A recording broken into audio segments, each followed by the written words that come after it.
for being here today. All right. We're having a very friendly Sunday morning. It's been very nice, actually. Good morning, everyone. My name is Glenda Kenyon, and it is my privilege to be our moderator for both our audience here at the Ethical Humanist Society Chicago and for those of you enjoying the program at home. We like to start our Sunday speaker series with a quote that reflects on humanism itself. For today, I would like to quote John Delancey's acceptance speech from the 2016 American Humanist Association's annual conference, where he received their Humanist Arts Award for the year. Today we have, as a result of human curiosity, passion, creativity, and resourcefulness, a new origin story that gives many more answers than was possible 5,000 years ago. It's not the final word by any means. It's a story in progress, but it has the advantage of uniting all the cultures on Earth, taking us from the caves of Lacau and the Aboriginal Dreamtime right up to the CERN particle accelerators, from 10 to the minus 43 to the genetic understanding that all life is one. We can still honor those first attempts to tell our story as long as we understand that they were just that, first attempts, because the greatest story ever told cannot truly be great if it's locked in time. Our programs address a wide variety of topics, including current events, philosophy, arts, and sciences, to name a few. Today's presentation is part of our ongoing programming relating to the arts. It's my pleasure today to introduce our speaker. Mark Larson is the author of Ensemble, an oral history on Chicago theater, for which he conducted over 300 interviews with Chicago theater artists, past and present. Larson's book, Working in the 21st Century, 100 Portraits, will be released in early 2024 to coincide with the 50th anniversary of Stud Terkel's Working. His new book, a work in progress, is Ed Asner, a composite portrait. And with that, Mark.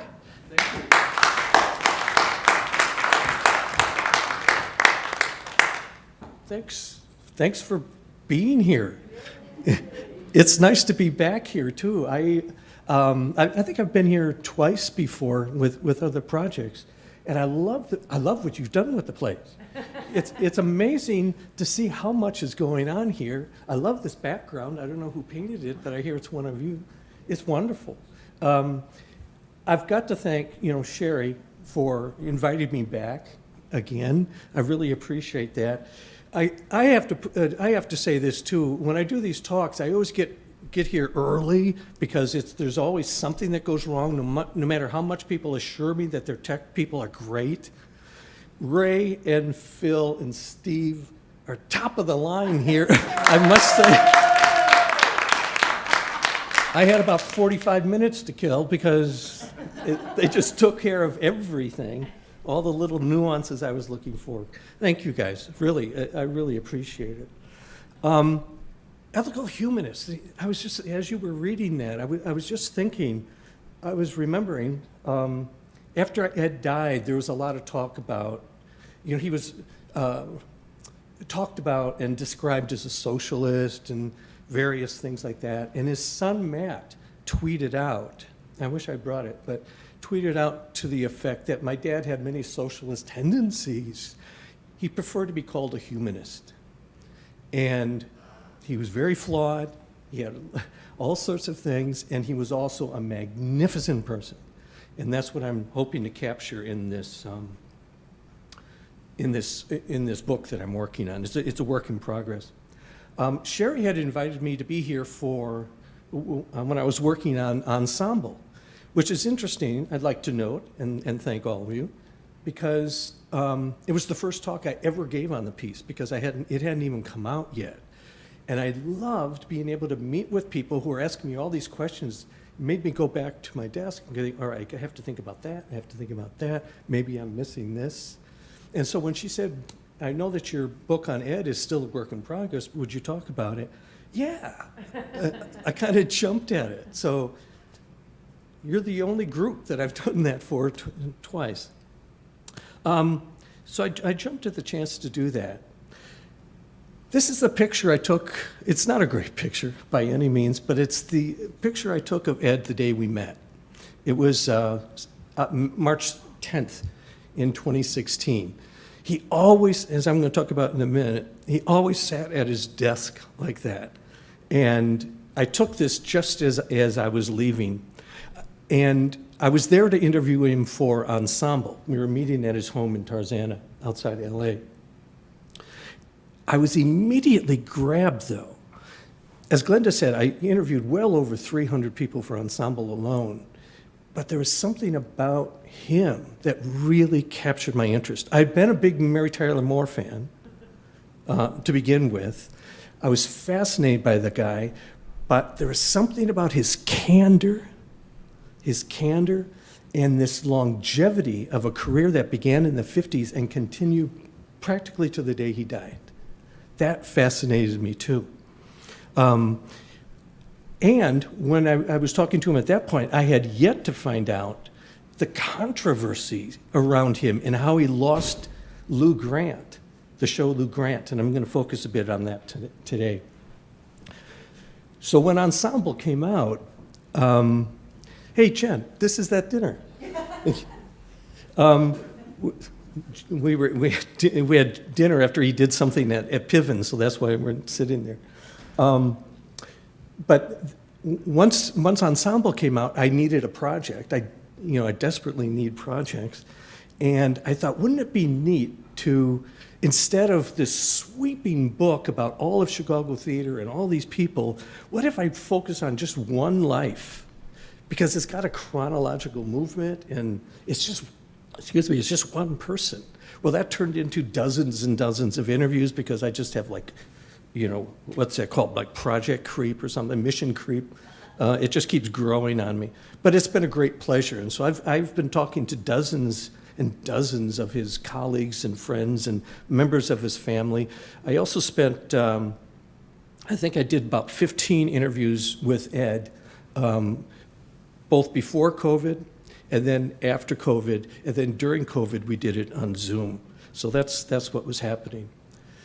The way I approach both of these books is I think of them as a written hologram, where it's like a 3D representation of a person or a thing.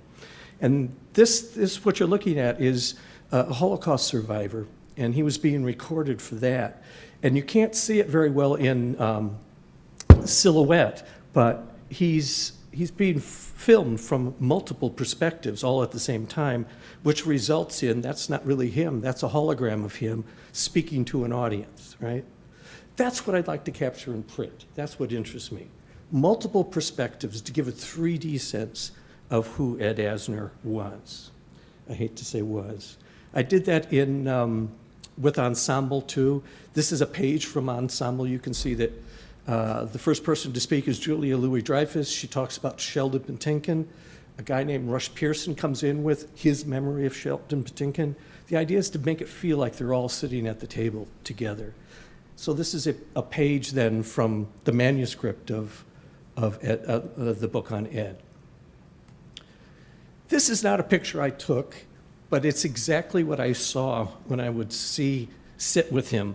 This was actually, we have a mutual friend, Michael Golding, who lives out there and would visit him frequently, and took a lot of pictures too. And I said, do you have anything of Ed sitting at his desk?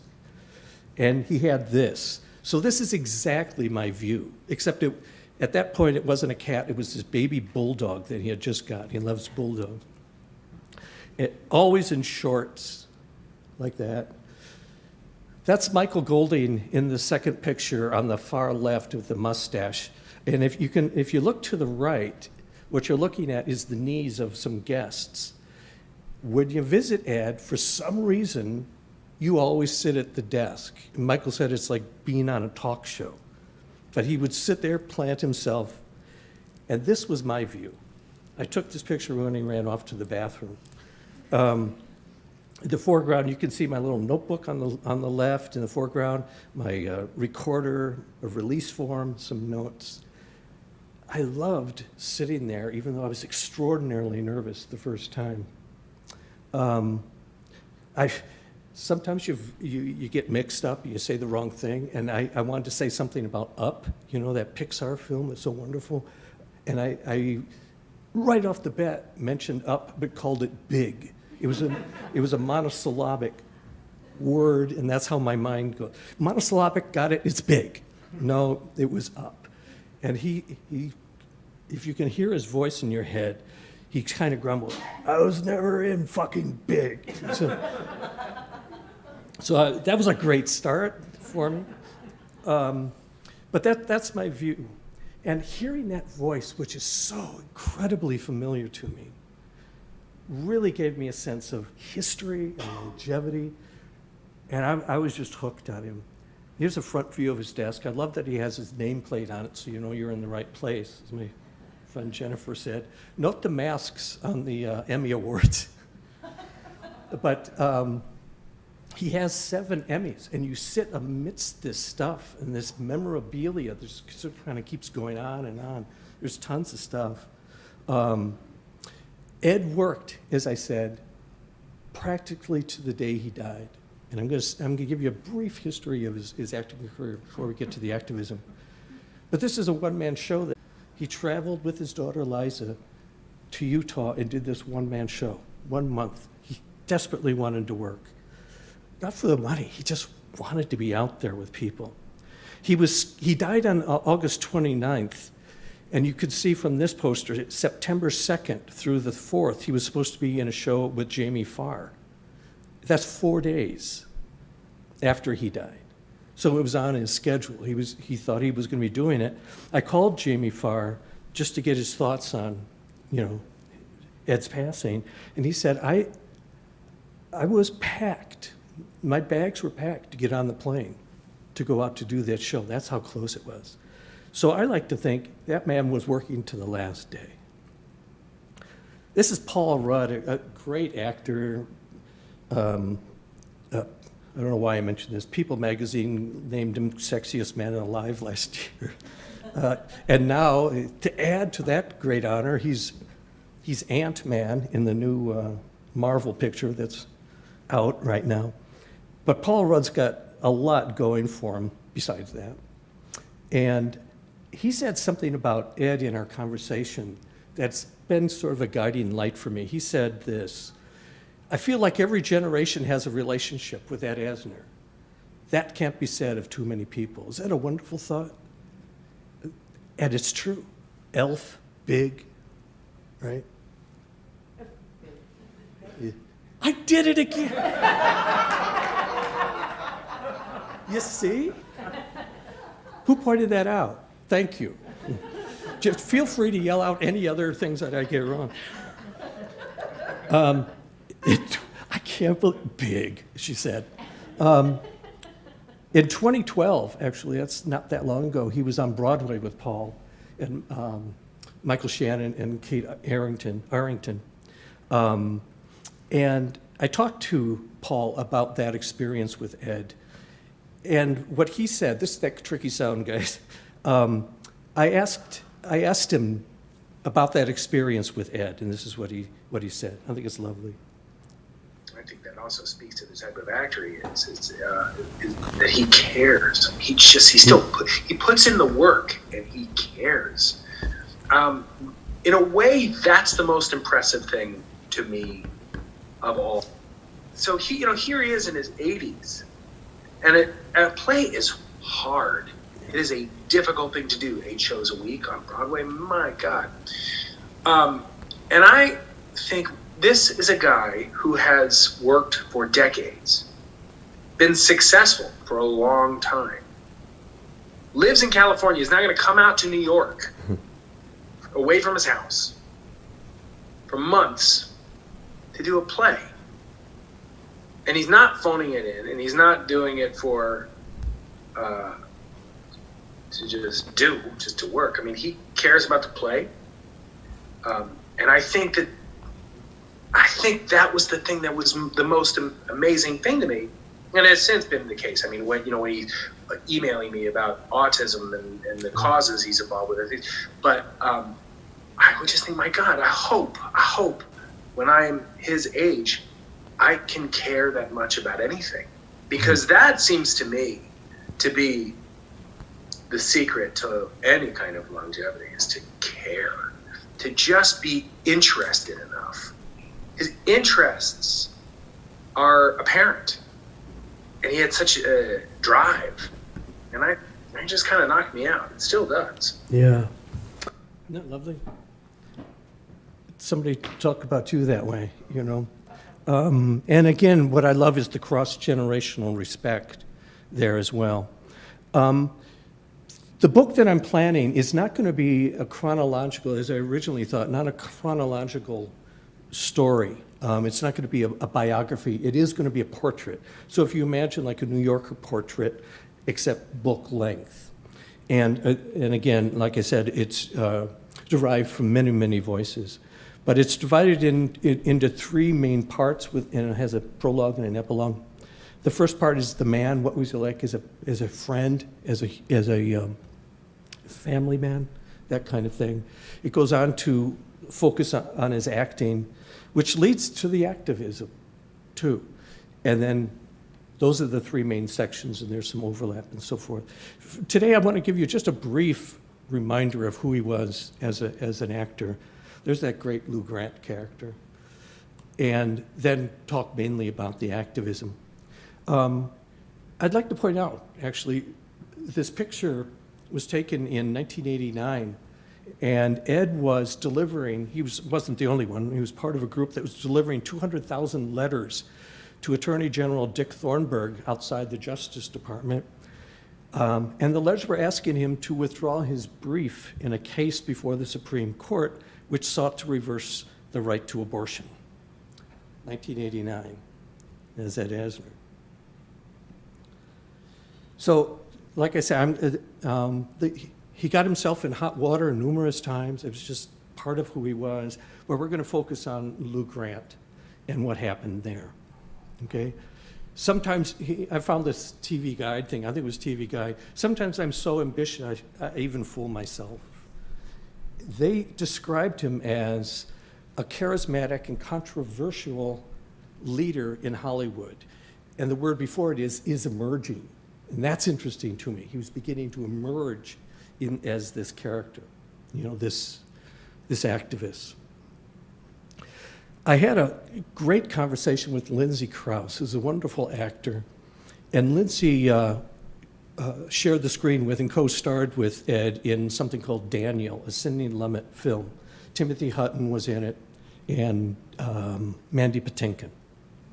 And while we talked, she just, at one point said, she's very thoughtful, you'll hear her later, very thoughtfully said, sometimes I would look over at him and I would think, who are you? And how did you get that way?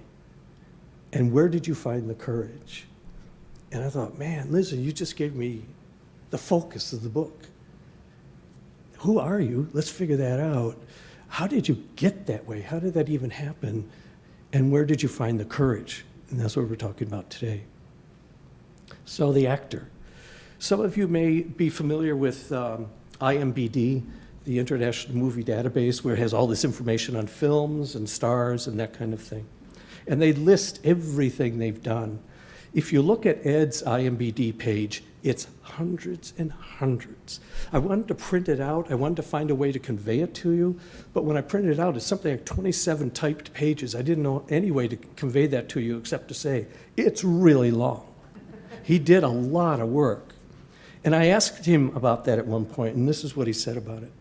I was looking at my credits the other day, and I've got a staggering amount of credits, but most of them are Drek.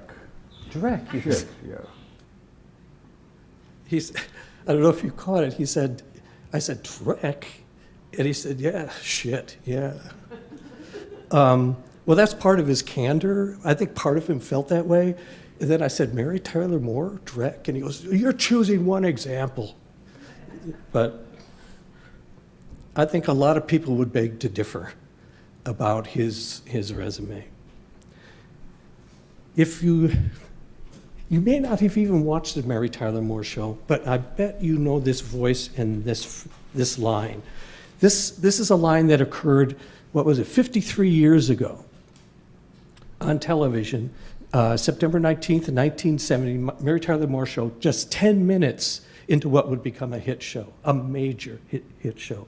But the line occurred that early in the run. Lou Grant is interviewing Mary for a job in the newsroom. And I bet you know the punchline, but I'll play it for you. Whoop, I lost the clip. You know what? You got spunk. Well, I hate spunk.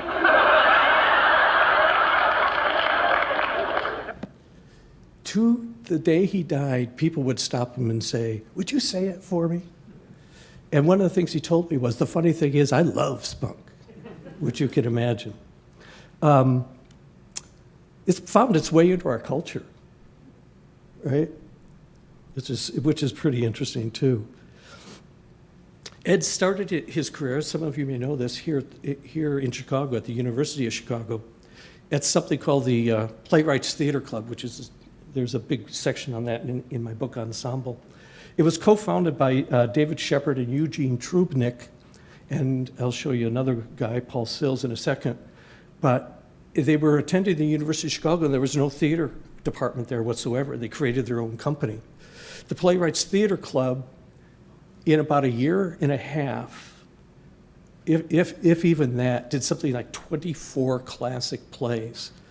And it was a pretty remarkable time. None of them who were there they were all beginning their careers. Nobody was seasoned at that point. Paul Sills was the other co-founder, and he went on to co-found the Second City. For example, he did Story Theater. He's a major figure, but he was a kid at that time. This is a picture of the Playwrights Theater group, just some of them. In the back row, the gentlemen standing are, from left to right, Eugene Trubnick and David Shepard, who would start Compass Players, which would then morph into Second City. And then on the far right is Paul Sills. And that's Ed, sitting there, a lot of curly hair. And that's Joyce Piven. Joyce was there. Some of you may know her from Piven Theater Workshop. You make me cry.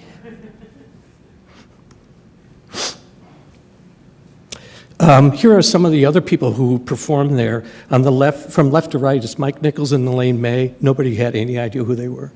Mike Nichols and Elaine May. Barbara Harris, do you remember her in Nashville? And much else. Thousand Clowns, my favorite movie. Then there's Joyce and her husband, Byrne, there. And then Fritz Weaver. There would also be Sheldon Patinkin, who's a major figure in Chicago theater. And Susan Sontag, from time to time, would perform in shows there. So it was an auspicious group, but nobody knew it. This is a page that they used for publicity, and Ed saw these. He was starting to get really good reviews, and here's one from Herman Kogan. You know Rick Kogan from the Tribune and WGN? Herman Kogan was his dad, and he wrote this about Ed. Ed Asner's playing of the exacting title role was filled with deep understanding and genuine pathos. We think of him as a comedic actor, but he was an astonishing actor, just straight-out actor. Braced by those reviews, he went to New York. He was cast in Three Penny Opera, which he did for quite a while. Cast included Lottie Lenya, Jerry Stiller, Jerry Orbach, John Aston, B. Arthur. He was also in Face of a Hero with Jack Lemmon, but he doesn't get any credit there. Nobody knew who he was. My wife Mary and I were watching JFK the other day because Ed is in it and he plays this guy Bannister from the FBI. He plays a former FBI agent, and most of his scenes are opposite Jack Lemmon. If you were watching TV at all in the 60s, you probably saw Ed and didn't know it, because he was just everywhere. He was very much a journeyman actor, both here and in Hollywood. Then this happened. he did this show called House on Green Apple Road, and it caught the attention of Grant Tinker, and who was working on creating a show for his wife, Mary Tyler Moore, which obviously would become the Mary Tyler Moore Show. And he asked Ed to audition for the part of Lou Grant. He got the role, as we know. He got the role, and it's arguably one of television's finest ensembles in my mind. They're just astonishing if you watch those shows. Are we doing okay? Okay. Pay no attention to the man. But this was an astonishing cast. If you look, you've got your...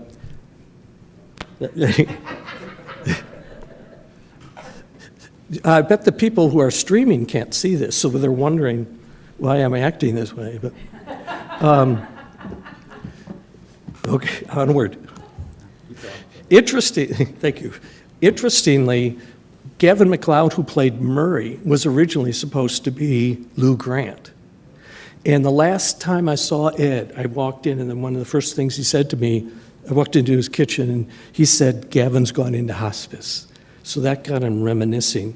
And at one point, he said something I just found very meaningful. He said, "Can you imagine if Gavin got that role, how different my life would have been and his, and how different the show would have been?" Right? Something he was looking back on. During this time, he got 2 Emmys doing other things. Rich Man, Poor Man, played Axel Jordash, just astonishing performance in that. Captain Davies in Roots, he got an Emmy for that as well. So he's doing a lot. And then Mary Tyler Moore herself and the producers, and she was one of them, decided, let's quit while we're ahead after 7 years. And they closed the show down while they were at a peak, which is a wonderful thing. And the premise of that last show, if you remember, they were working in a newsroom, and a new station manager had come to town, fired all of them, which led to that big group hug at the end, if you've seen that episode, 1977. They fired everybody except this guy, by the way, who was the know-nothing, narcissistic newsman. He got to keep his job. The Lou Grant character was so popular, though, that CBS and a couple of producers were trying to figure out, what can we do with that character? And rather than, which would be more customary, create a sitcom, there was Rhoda and Phyllis and those spin-offs. What if we gave them a dramatic series, an hour-long dramatic series, but continued his character, the Lou Grant character? Lou Grant had, because television was what was happening in the news, in the world of news. He took a job in Minneapolis, that job in Minneapolis, that TV job. Once that he got fired there, he returned to his roots. This is the premise. He returned to his roots as a print newsman, and that's what Lou Grant was about. That's kind of unheard of. In fact, I think it was at the time unheard of to take a comic character, turn it into a drama series, right? 2 years later, they did it with Trapper John from MASH, but I think Ed was first. 4 months and 1 day after Mary Tyler Moore closed down, the Lou Grant opened. It started, which is pretty amazing too. After 5 years, after 5 good years, it was canceled. It was canceled abruptly, and people disagree about why it was canceled. Ed says it's censorship. He said it's because he spoke out against Reagan. CBS maintains it was ratings, but nobody saw it coming, and then bam, it happened. And so that leads to the activist part and how that happened. There's a charming documentary by by Sharon Baker that I highly recommend to you. It's called My Friend Ed. And she put together this little composition that gives you a sense of the causes that Ed gave himself over to. I find that really effective. That's probably scratching the surface. His son, Matt, And others told me, yeah, Dad had a problem saying no. A lot of people said that. He had trouble saying no. He was a good guy. And this is his son, Matt, telling me about a trick that was played on him that played on that generosity of Ed's. I'll tell you that the sound is a little off because of the, this is a phone conversation, so I apologize. But if you stick with it about 15 seconds, you'll click in on it. He's a champion of the underdog. You know, there's a funny story. He was good friends with a guy named Alan Williams, who worked on Lou Grant for a long time. They became very good friends. Was very close with him, and really understood his daily life and his what drove him in life. And so he kind of hatched a prank to play on my dad with his assistant. And they created this fictitious nun from El Salvador, who desperately needed money. And my father started sending money down to El Salvador to help this fictitious nun for about 6 months. And about 6 months, after sending a monthly check, I think they gave him the checks and said, this is what we're talking about. You're too kind, and you don't. Wow. The one thing about my dad is that it's really important to say is that he's basically given all of his money away. Oh, okay. I mean, he's given it to charity and friends and all that. So Alan Burns actually said something in an A&E documentary that always resonated with me and actually surprised me coming from Alan Burns, because he really understood where he was coming from, and he basically said that my dad is forever blue collar. He will always be blue collar. He's not the guy that's going to hoard the money he's a guy that he makes money, he gives money. He gives a lot to charity, he does a lot for charity, and that's what he does. Forever Blue Collars sounds like a chapter title to me, if not a book. It's a lovely thing for him to say. I hope you could make it out. It's harder, I realize it's harder to hear in a large space, so I hope you could hear that he had been tricked into sending money to a fictitious nun in El Salvador. That went on for several months, and then they gave him all his checks and said, you have to be a little more cautious here. So we're going to focus on what happened to Lou Grant. In 1981, he had just done a film with Paul Newman called Fort Apache, the Bronx. And this is what else was going on in the world. The Salvadoran Civil War had begun. Reagan had been inaugurated. The air traffic controllers went on strike. PATCO stands for Professional Air Traffic Controllers Organization. Ed Asner was elected for the first time of two, the Screen Actors Guild president. And Lou Grant, the show, went into its 5th and last season. These elements would all collide.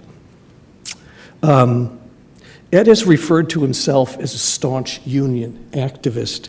And it's a loyalty and a commitment, he told me, that he traces back to his early days working at the Fulton Auto Plant, and I think that's it, actually, the Fulton Auto Plant, as a spot polisher and a buffer. And he also worked in a plant near Chicago, and he got a real sense of the importance of unions and why we need them and why you should support them.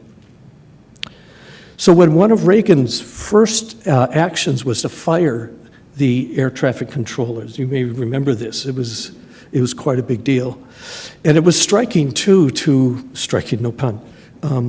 It was notable too to the Screen Actors Guild because Ronald Reagan had once been the president of the union and had remained a union person himself.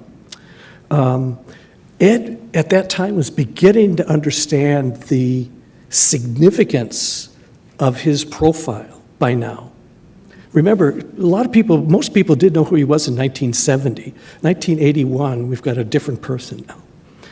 And when they would go on strike, he was out there.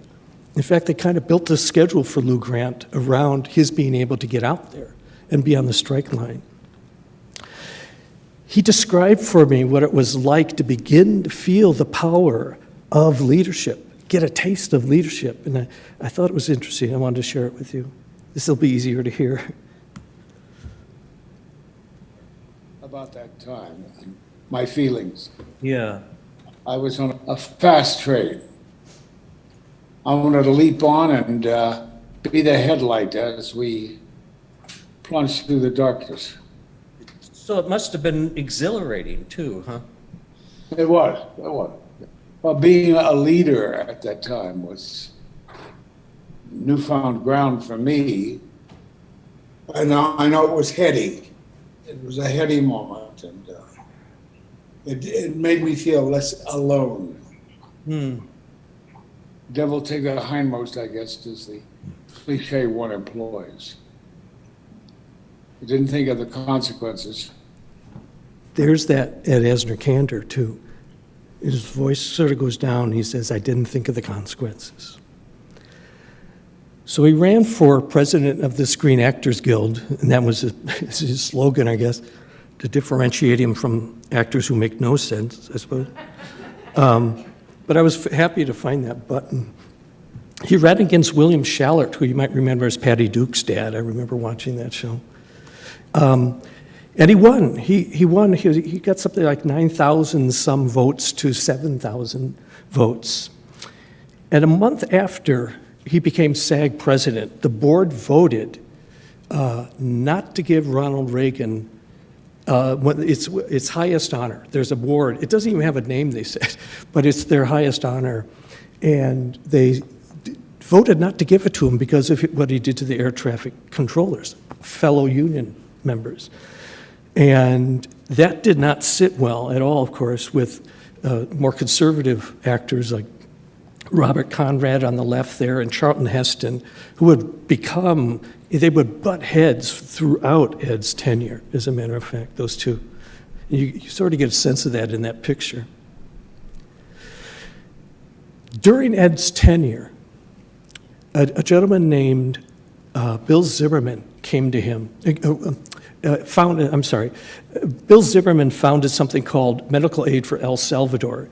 And what they wanted to do was collect money to get the money to especially rural El Salvadorans who were being crushed by this war. They didn't want to support the war at all, in terms of getting weapons there and that kind of thing. They just wanted to help people who were in medical need. And Bill Zimmerman needed a front man, somebody famous to do that. And the first person he asked was Mike Farrell, who would become a very close friend of Ed's, who you might know as B.J. Honeycutt on MASH. And he turned a double. Sorry about that. He turned first to Mike Farrell, and originally Mike was going to do it, and then he found out that the money could get to into the hands of rebels and be used for weapons. The guy said, that's not our intention, that's not what we want, but that could happen. And Mike said, I appreciate your letting me know, I don't want to do it. I don't want to take any chance that that might happen. So Bill turned to Ed Asner. He went and saw him at a talk, he was at a big rally, and he was impressed by the way he handled those situations. And he went to him and said, will you be our front man? And Ed said, yeah. He said, yeah. And they were able to raise $25,000 for those health services for the Farabundo Marti Liberation Front. That was their aim. And to get it to people in need. And they wanted to hand that over in a big way. And what they did was they gathered other actors. It was Lee Grant, the great Lee Grant, Ralph Waite, who played Papa Walton in the Waltons, and Howard Hessman for WKRP Cincinnati, and all of them with a very social conscience. They gathered on the State Department steps and handed the check over to a doctor, a Salvadoran doctor. They wanted to attract attention, and they did. That's a news clipping. Actors Ed Asner and Howard Heston appear at a press conference in Washington, D.C., blah, blah, blah. Excuse me. This is how it was reported in the news that night by Dan Rather. Television's Lou Grant, Ed Asner, was in Washington today. He led a group of show business personalities opposed to President Reagan's politics in El Salvador. Ed, I don't have time to go into it, but at a press conference that followed the handing over of the check, he answered a question from the press that he said to somebody else, not to me, but the minute I answered it, I knew it wasn't the right thing to say, and I knew my career was going to go in the toilet because of this. So that's what he was up against. Heston was one of the more notable people who was very much against him, and notice the sign behind him, "Keep SAG out of politics." The problem they pointed out to him was, you did not say that you're speaking as SAG, that you're speaking as a private citizen. It comes across as if you are speaking for all of SAG, Screen Actors Guild. And Heston was majorly against that. So that accounts, I think, for the sign behind him, "Keep SAG out of politics." So now we have Ed Asner, the man, we have Lou Grant, the character, and we have Lou Grant, the show. And they began to meld in a way that was not a good thing for the show itself. The producers told him, look, people are identifying you with these causes, with this cause. Let's just focus on this cause, right? They're focusing on you as this, they're connecting you with this cause. It's hurting the show because Lou Grant was an honorable journalist. He was crusty and he would get mad easily, but he was an ethical journalist, and he would never let his politics overlap with his journalism. People are seeing you as that activist playing Lou Grant, and it's bad for the show. You've got to cut back. You've got to stop this. And Ed just kept going. Ed being Ed just kept going. And I asked him about why, in fact, and he said something along the lines of, I just couldn't stop. This is what I believed. He went on the Phil Donahue show. And when he went on the Phil Donahue show, during that time, he wore a button that said Ed Asner, private citizen. But being Ed Asner, he took the opportunity, this public televised opportunity, to berate the sponsors like Vidal Sassoon and Kimberly Clark, who had already dropped out. It was getting to be a crazy time. I know that his family, I talked to his family about it too. They were harassed. People were coming to their home, even though Ed was no longer living there. He'd been divorced. They were getting, threats and that kind of thing. Ed himself was receiving death threats. There were bomb scares at the studio. And Daryl Anderson, if you knew the show, you might remember Daryl Anderson. He played Animal, the photographer. And he told me he half-jokingly bought Ed a Kevlar vest from Sharper Image. It affected many people, though. It affected many people. And one of them was his son. And Matt's going to speak here about what it was like to be a teenager during that time and his viewpoint on his dad. Well, I think he was mortified and first time, I think maybe second time in his life that I knew him, that he was actually terrified of what might happen. I think he was scared. He was very scared that was going on, and his agent told him, you got to stop talking. You just got to stop, and he never did. And I think that actually probably is what shaped his career, is that he didn't fade into the woodwork. Anytime someone came after him, he would go back at them. Right. Even though he was terrified. Even though he was terrified. Even though he was terrified. Well, I think he was mortified. Lou Grant was canceled on September 13th, 1982. The story is Bill Paley, who ran CBS. There was a whiteboard or chalkboard, whatever it was in those days, and there was the lineup for a new season. And he pointed at Lou Grant and didn't say, I want that off. According to Bobby Walton, who played Rossi in the show, he heard it from a friend who was in the room. Paley said, I want him off. You see that merging? I want him off. CBS disputes that, I must say, but that's the story coming out of the Asner camp. I said, do you have regrets about this? And what he told me was, I have great regrets that people I loved lost their jobs because they suddenly lost their jobs. But I still believe, this is a quote, I still believe I did right by the people of need in El Salvador. And that's it. He stuck to it. So this is a taste of Ed talking to me about how he felt about this time. Also very alone at the time. I felt very alone. I was separated from my wife. And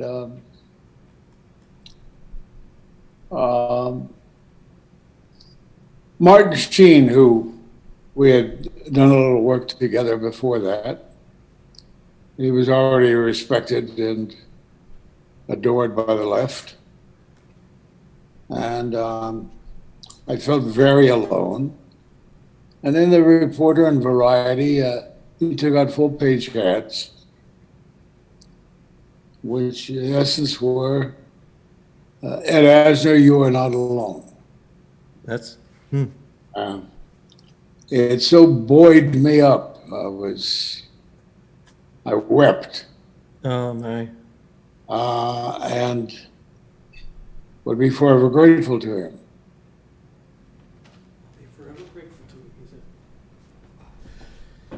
This is April Smith, who I really enjoyed talking to. She was a writer for Lou Grant, and then when Lou Grant shut down, she went on and was a writer for Cagney and Lacey when it was first starting up. And April, in this clip, talks about the impact on her, and she mentions right at the beginning, just so you have this antecedent, an episode called Unthinkable. It was about nuclear holocaust, and it was very grim, and she researched the heck out of it and was very proud of it, but the ratings just dropped on that show. And she keeps wondering, is it part of what made it end? See the guilt she might have been taking on. But I want you to hear what it was like at that ground level. The thing about Unthinkable that still remains kind of ironic and bitter is I feel like that's the episode that sunk the show because the ratings were so bad on that. That particular show? Yeah, I think so. But it was toward the end. It was in the middle of the whole Ed controversy. Yeah. You know, and it's not like, and I think we were, as Gene would say, circling the drain. But it didn't help that we didn't have some incredible breakthrough at that point. Did you ever get a chance to, not that you need to, but mourn the Lou Grant closing and the possibility of becoming the producer there, which had been promised? I didn't mourn it, but I felt it was painful. It was like a death. It was a death. It was like a sudden death. Let's put it that way. Nobody expected it. And, you know, we were, by that time, you know, we had friendship.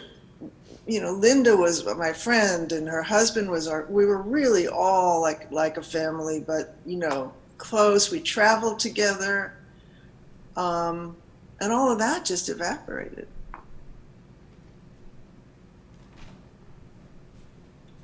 I heard other things very similar to that. Ed refused to say that he was blacklisted after that. And it was because he wanted to honor the people who had been blacklisted. He said, I'm just not worthy of that. But he found it extremely hard to find work after that. Very hard. He found things, but nothing like what he had been going through, right, with Lou Grant and with Mary Tyler Moore and all the movies and TV shows and stuff. One of the first people who kind of welcomed him back was Jay Leno. And he created a segment called does this impress Ed Asner? But it helped get him back into doing things. The way he said it to me was, I was gray listed for 20 years, and I'm still trying to figure out, what was going on during that time. But it's a long time. And it's not like he wasn't working, but he was doing smaller things. And then this is what happened. In 2003, he was cast as Santa Claus, a role he played something like 12 times for some reason, with Will Ferrell. And it's still played every Christmas. Kids know that show. And then there's Up, not big, but Up, in which, I don't know if you've seen it. Mary and I watched it thinking, well, we'll watch this kid's show, even though we're adults and our kids are 40. But we'll watch. It is so moving and so beautiful, and I'm seeing nods. You really should see it.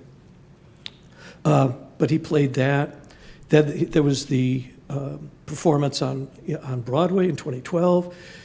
Very modern things like Dead to Me in 2018, Blue Bloods with Tom Selleck, 2020, Grace and Frankie with Lily Tomlin and Jane Fonda, 2021. We're creeping up on his death here, right? Lots and lots of animated voices, too, voiceovers for animated things. Did a lot of that. Continued, obviously, his extreme passion for good causes. And I think one of his favorite causes that's closest to his heart is this wonderful organization that he gave his name to, the Ed Asner Family Center. And it was founded by his son, Matt, and his daughter-in-law, Nava. And I want to read you the mission. The mission is to provide camps, adult daycare day programs, relationship courses, arts, and vocational enrichments for special needs individuals and their families. And so he gave the name to it, but they're the founders. They're the ones who run it, and it's a beautiful organization. And if that kind of thing interests you, you ought to just Google Ed Asner Family Foundation. I want to quickly go back to Lindsay's questions. Who are you? How'd you get that way? Where'd you find the courage? And I'm going to add, why did you persist? And I know I'm running just a little long, but I'm almost done. This is very striking. Lindsay talked about the role that she played in Daniel, which was like an Ethel Rosenberg role, who was executed, was accused of being a spy. And she talks about the final scene where she's put into an electric chair. And she sort of connects this with Ed. And you'll get a sense of what she's like and how thoughtful she is. This is what she had to say. I remember Sydney saying to me, even when they put the hood on you, until the hood goes over your eyes, you just let them have it. You just let them have it. And I think people like Ed, who from a young age really were determined to stand for change, to stand for, constantly, don't let them put the hood over your eyes. Mm-hmm. You just keep defying what everybody else just gets crushed under. You just keep lifting the roof, That's an extraordinary person. Yeah, he is. And I really admired that in him. This is Jason Alexander. He did several roles with Ed. The Man Who Saved Christmas was one of them. And that's one of those small things that he did during that time where he was finding it hard to find work. Jason, you might remember as George Costanza in Seinfeld. Mary and I are watching the reruns now. But Jason told me that, in his world, you're basically a front man. You go out there, you attract the attention to something, and then you go off and do something else. This is what Jason said about Ed.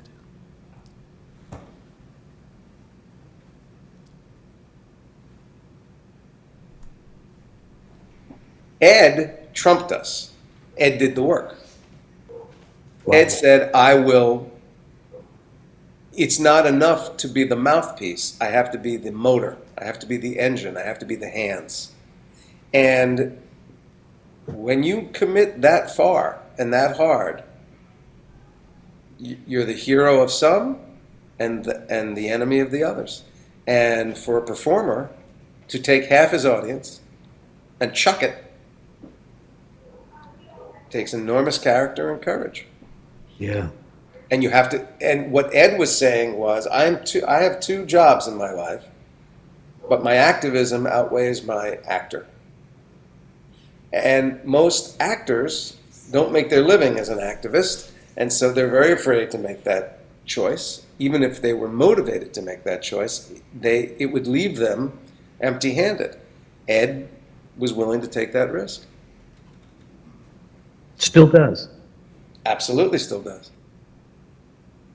One of the tricks of putting together a book like this is I took recordings, just little clips like that, and would play them for Ed and get his reaction to it. And normally the reaction was something like, he said that, that kind of thing. It's kind of a modesty. But I asked him about that sort of notion, because I played several clips like that, and he said, I'm a poseur. And I want you to hear this, because you'll really get a sense of what he was like. How candid, how honest he was. I have the feeling that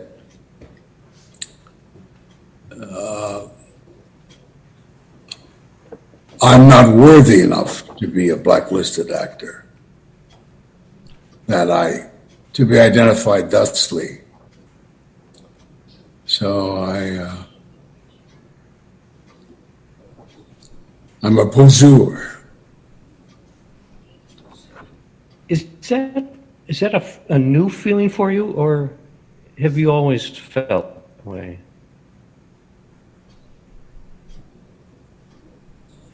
I don't know. I don't know why. I realize that the stances I've taken are not usual stances, and that I brought my own blacklisted severity.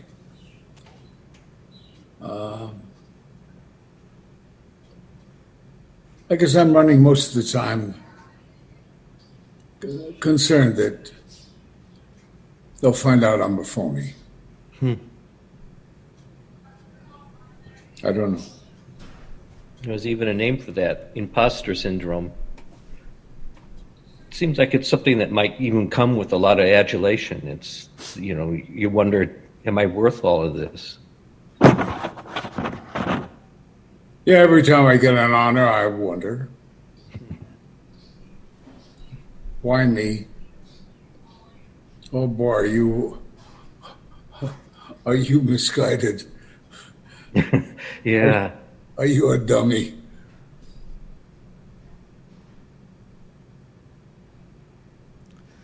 So he died on August 29th, 2021, and after that, I called his family. I talked to other people that I thought might want to have something to say. So I'm going to close this with just a couple things, very brief. That's on a lighter note, because I didn't want to leave him with just that. But I went back to Paul Rudd, and I went back and listened and looked at my voicemails and found a few from Ed that I never got rid of because they just would always make me laugh. So I still have a bunch of his voicemails. And the first thing I did, here, I'll play you this because it'll make you laugh. Please. Just like I have a few, and I would keep them. This one's from November of 2018. Just because who says stuff like this? All right, here we go. All right. Call Ed Asner, you fucking Kansas City gutter rat. He needs to ask you something. Call Ed Asner, you fucking Kansas City gutter rat. It's so funny, just when you mentioned that you had a message, and I was laughing in anticipation of it. Yeah, here's another. Hello, Stinky. How the fuck are you? Listen.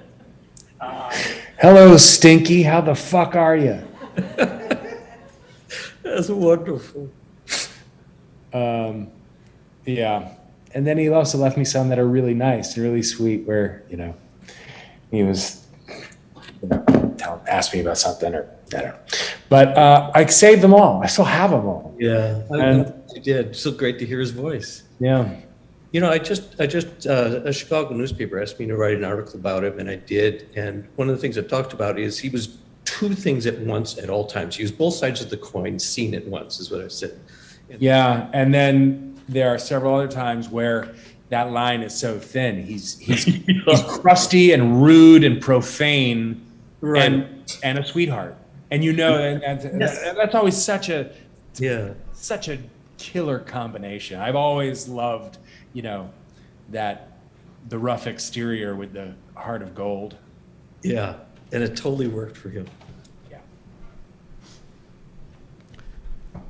I sit in my study and laugh out loud every time I listen to that. I just love it. It tickles me. This image is so connected to Ed, up. I thought this was a sweet cartoon. And this is a very, very brief clip, and I apologize for the quality of it. But a couple days after he died, Disney paid tribute at Disneyland to Ed Asner. And a visitor captured it on a phone. So that's what accounts for the bad quality. But what you're looking at is, the Princess Castle, the big blue with the turrets and all of that stuff. They projected scenes of Up onto that. And you'll hear the crowd reaction to it. It's just so dear.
Mary and I were very honored to be invited to the memorial for him that Screen Actors Guild held. It was at the Skirball Museum in Los Angeles.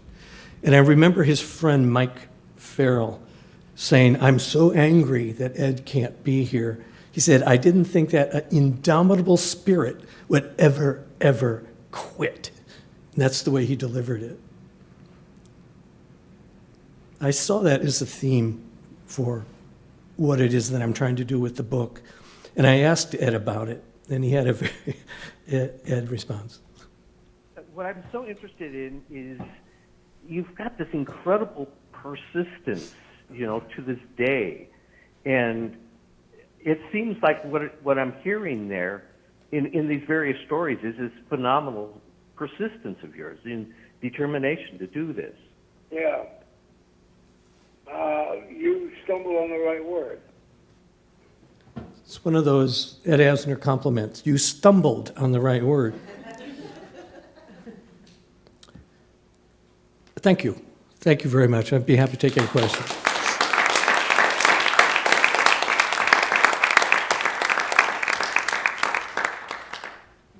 Thank you so much, Mark. I'm a little teary-eyed. Very sentimental. It was an incredible talk. In just a moment, we will have a brief musical interlude for those of you in our audience to think of questions, and for those of you watching online to type them in the chat.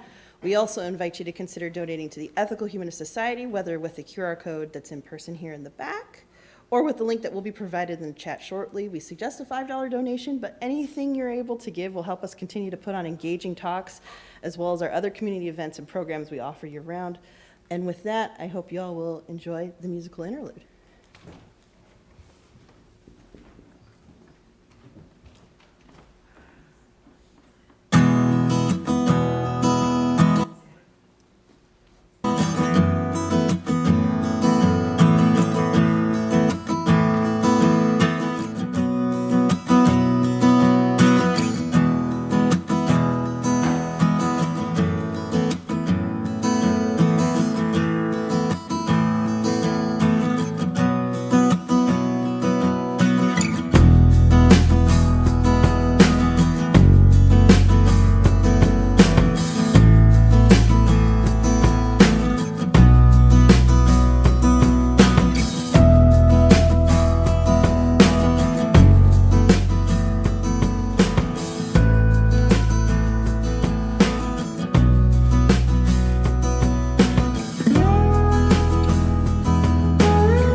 All right, so shortly I'm going to invite Mark back up to answer questions. For those of you in the audience, you can feel free to line up by the microphone there. You can ask your question there with as much anonymity as you prefer.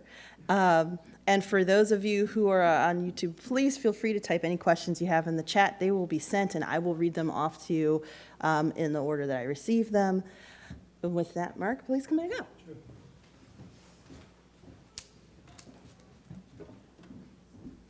Thanks so much for a really interesting talk. Thank And I one of the things I flashed on when I saw it was like, cancel culture isn't new. It just has a different shape. You got it. And so it feels like what he experienced over decades has accelerated into a day or two or a week in the modern era.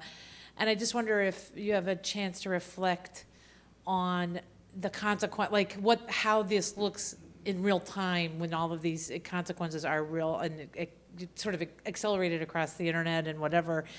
Do we think it looks different? Would he have chosen differently, or does we never hear about him because he's pissed too many people off before he even got a chance to have a big platform?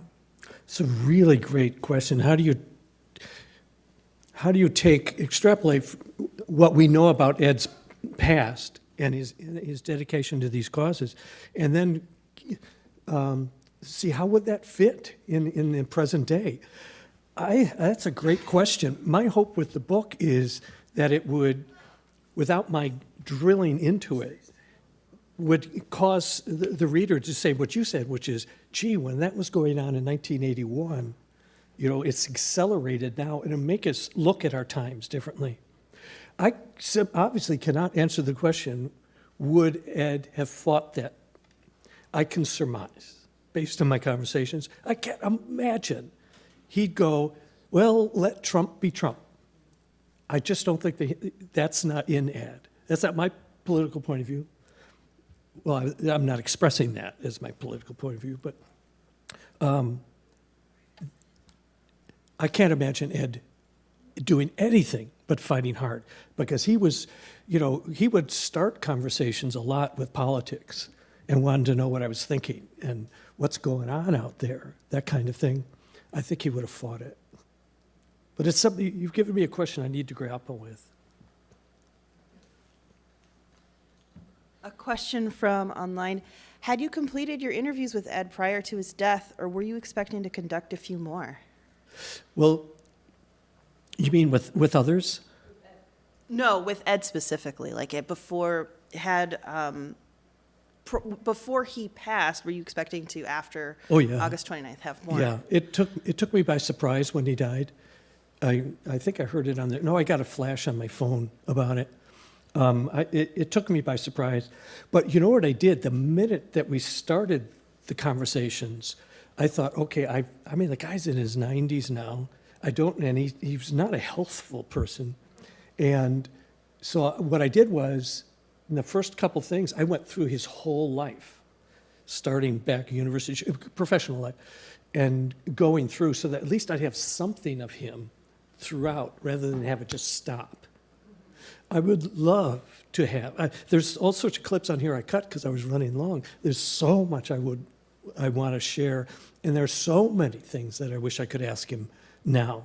I didn't know the last time I saw him would be the last time I saw him. Ed Asner was on the board of a not-for-profit right here in Evanston that provides employment opportunities to young people on the autism spectrum. And I'm guessing he was an honorary board member, but are you aware of any personal connection to that cause, or was this just one of many causes that he supported? Ed has 4 kids. One is a woman named Katie, and there's Liza, with whom he lived and she managed his shows on the road and much else. And then she had a twin brother, Matt, who you heard from. And then there was another son by another woman. His name was Charlie, and he was autistic. And then Matt and Nava, who run that family foundation, also have an autistic child. So it's very much, it means a lot to him, that cause. That's the connection. Thank you, Mark. So he was president of the Screen Actors Guild. Did he run again? Was there another election? And then your wonderful collection of interviews and video clips, what are your plans for them? Do you think you might do a documentary one day? Ooh.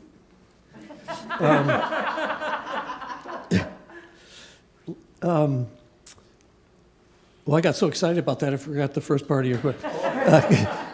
Screen Actors. Screen Actor, he did, yes. He ran for a second term. He did not run for a third term. He ran for a second term and won. So he was doing something right by them, right? So he did all right there. I have all these clips, and it's part of the reason I just jumped when Sherry said, do you want to give a presentation on it? It gets me to pull them together to create the clips, that kind of thing.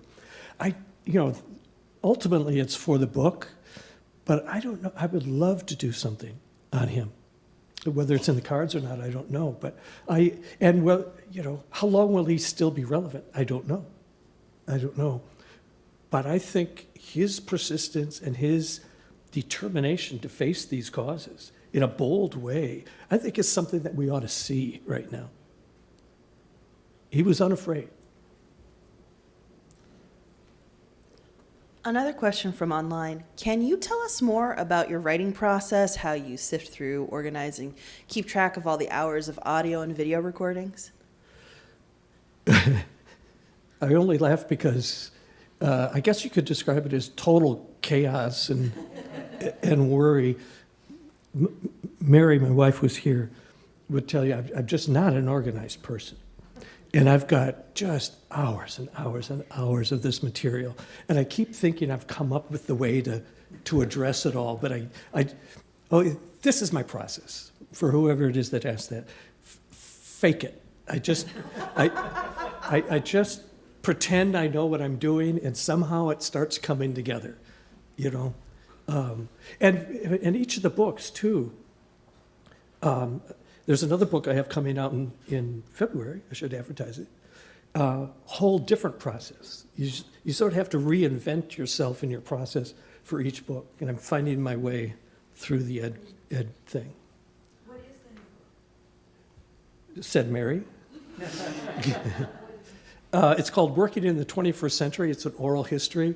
It's, you know, Stud Sterkel's working. That came out in 2024. It'll have been 20 years since it came out. So it was my publisher's idea. He said, what would you think of doing like a 21st century take on working? So from my end, that work is done, except that we're in the process of editing it. And then we want it to come out February 20th, 2024 to coincide with the working.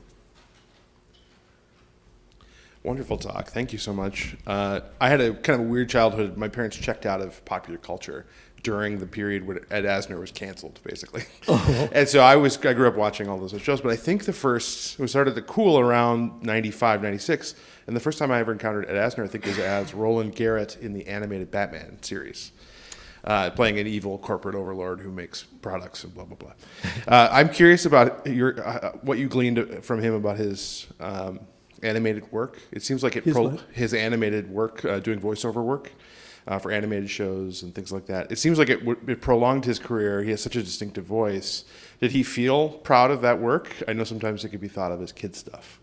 That's one of the questions, Brenda, to your viewer, about him. It's a question I wish I could have gone farther into. I kept pushing off the animated stuff because I knew it was a whole nother category. He rarely talked about it to me. That doesn't mean he wasn't proud of it. He's incredibly proud of Up for good reason. And the animated stuff too pays the bills. But I cannot sufficiently answer that yet until I've talked to more people. And I don't want to put words in his mouth by any means. But the animated part is regrettably something I didn't get to talk to him about.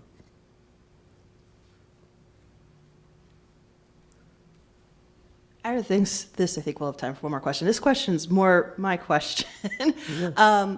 I'm curious because you mentioned like Lou Grant started around 77, and it reminds me it was around the same time that the movie The Network came out, where it had that conversation about media. Do you think, just knowing what the zeitgeist was around then and the kind of conversations that are happening with that, do you think that movie conversation continued in Lou Grant and then in the other work that Ed Asner might have been doing around that time? That's a pretty cool question. Actually, a big influence on the producers of Lou Grant was All the President's Men, which was also at the same time. And they looked at that and said, that's a really brilliant procedural. Usually, journalism work is, they kind of gussy it up and make it more dramatic than it really is. And that, for their money, All the President's Men looked at it in a very down-to-earth way. As a procedural, said, what if we put something like that on TV, where we looked at issues and we looked at these things, but also gave a sense of what journalism was really like. And they were very dedicated to that proposition. So it's more All the President's Men. But you're right, Network was also in the zeitgeist too, and there's a lot of stuff stirring then.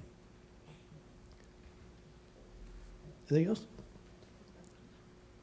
I think that's all the questions we have today, but thank you so much, Mark, Thank you. for this Thank you amazing for being talk.